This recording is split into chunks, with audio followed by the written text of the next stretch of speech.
I'm going to complete this proof using IP. Now, it can be done pretty straightforwardly without any subproofs, but I also just wanted to demonstrate that with IP, the same old tactics from the propositional logic apply here.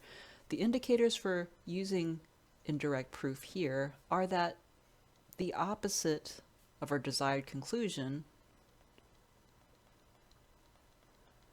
is something that is going to be promising. This sentence, fair enough, is a little bit of a mess. There's a lot of negations and a quantifier, but an application of CQ means that we are going to have this sentence, which in turn is the antecedent of our first premise, and then we're off to the races, so to say. And so again, the indicators for indirect proof are, first of all, indirect proof always works. It's just not always necessarily the easiest or fastest way to get to your conclusion. But in this case, assuming the opposite of our desired conclusion means that we have a sentence that's going to be productive. So we make our indentation and we start with the assumption of the opposite of our desired conclusion for indirect proof.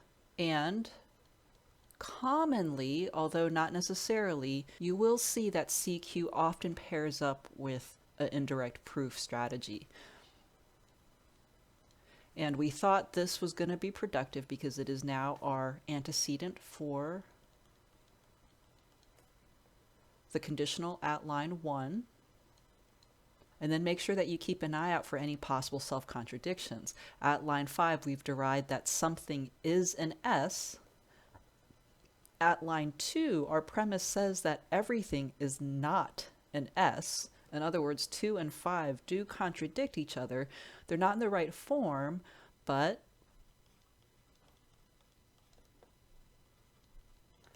we can certainly put them in the right form.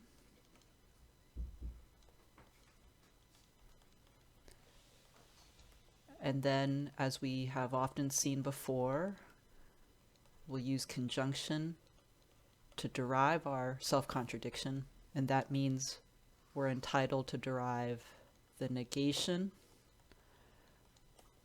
of our assumption. And then, of course, the last step here is simply double negation on line 8 to strip off those double negations, and we're good.